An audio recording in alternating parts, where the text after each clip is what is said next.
Hey y'all, I've done a couple of beginner-friendly tutorials here on YouTube. One covers the Premiere interface, and it also goes through what all of those tools in the toolbar do. And then the other ones have been about beginner-friendly edits that someone can start to use as they start moving forward on their editing journey. I've gotten a lot of requests to get into color correction, which I've been doing a little bit of, but in a really beginner-friendly way. And so today I'm going to take you step by step through the very beginning of the Lumetri color panel. And if you're new here, then welcome. My name is Adrienne. I make these tutorials on YouTube on video editing.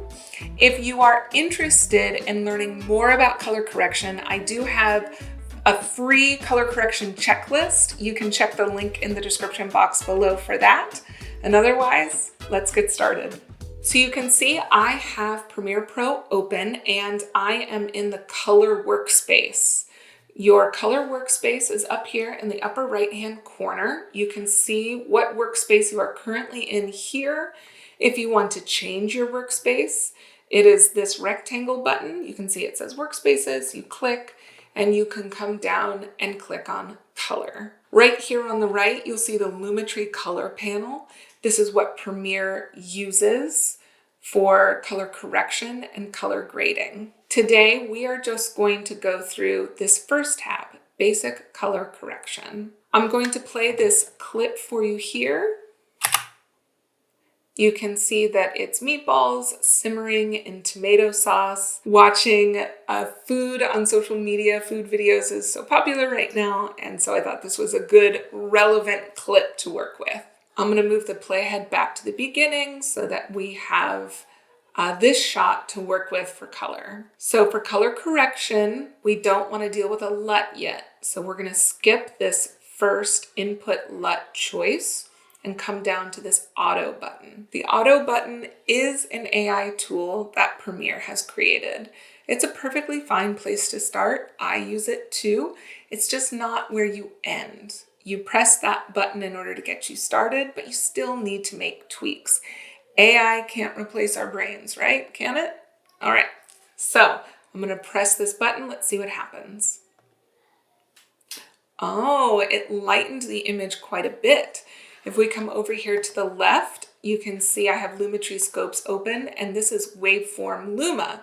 And turning on that auto button really increased the dynamic range of the image. So our highlights and whites got brighter and our shadows are not as crushed as they were before. And what that means is now we get to see so much more detail in the program monitor. Come back over to the Lumetri color panel. We're gonna skip intensity for now, and we're gonna come down to white balance. And you see the eyedropper here next to white balance. I'm going to click that eyedropper and then come over to the program monitor, and I'm going to find something that looks true white. So I'm going to come over here to this highlight down here and click that. And you can see that it made a few changes, but it didn't need to do too much. It looks like our white balance was in pretty good shape for this clip. Coming down to temperature and tint, I do not adjust these during color correction. I find they can get away from you really quickly. And so we're going to skip saturation as well and come down to light. So here you can see you have exposure, contrast, highlights, shadows, whites, and blacks. I honestly don't do a lot with exposure either. You can see we skipped temperature, tint, and saturation. Those are things that I like to come back when I start getting into color grading. But color correction is just trying to make something look, in this case, the way it looked in your own kitchen when you were making these meatballs with tomato sauce. And I have a recycling truck.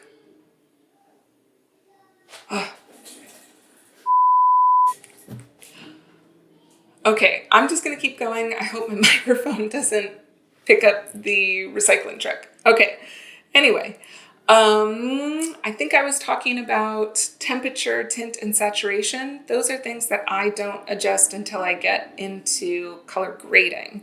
Right now, we're just trying to make this footage look the way your eye sees it. And so jumping down under light in the Lumetri color panel, you'll see the first choice is exposure. I actually don't do a lot with exposure either, because I tend to get footage that is reasonably correctly exposed. And so I find that it doesn't do it doesn't make the changes that I want to make.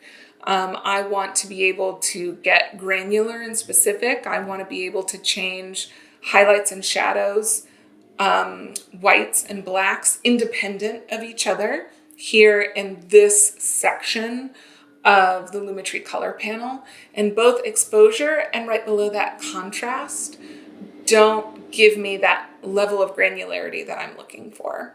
So that being said, we're going to skip exposure, we're going to skip contrast, we're going to come down to highlights, shadows, whites, and blacks.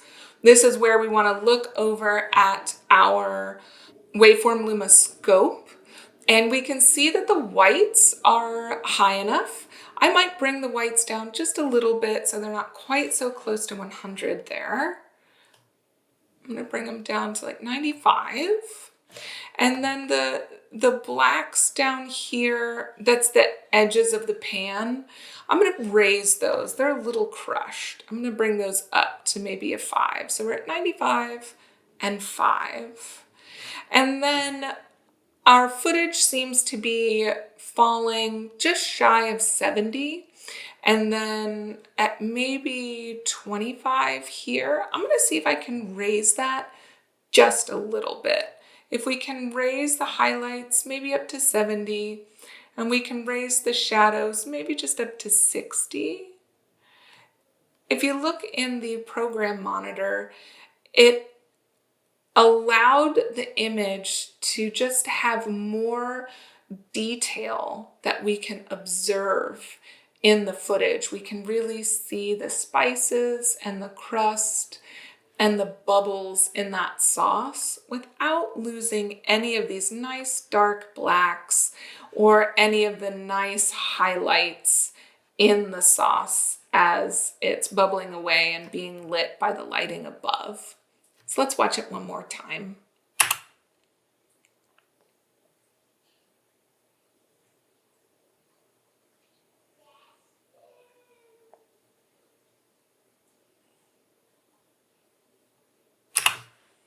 Okay, I am going to turn off the color correction that we did.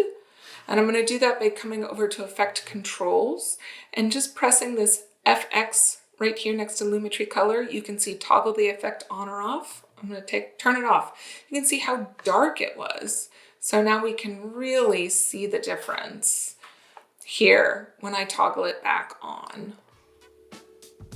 What we were able to do when using the basic correction tab in the Lumetri color panel for specifically color correction was to increase the dynamic range of our image in order to get more really great detail out of that footage and to allow the highlights and the shadows to look more true to life, true to our eye and what we see. And that's it from me. If you found this video helpful, please do give it a thumbs up. Hit that subscribe button if you'd like to see more. Next week, I think I'm going to get into comparing Premiere to other editing software that's out there and available for all of us to use. If you would like to explore color correction further, I do have a color correction checklist. It's available in the description box below. Leave a comment. Let us all know how you feel about color correction, and I'll see you in the next one.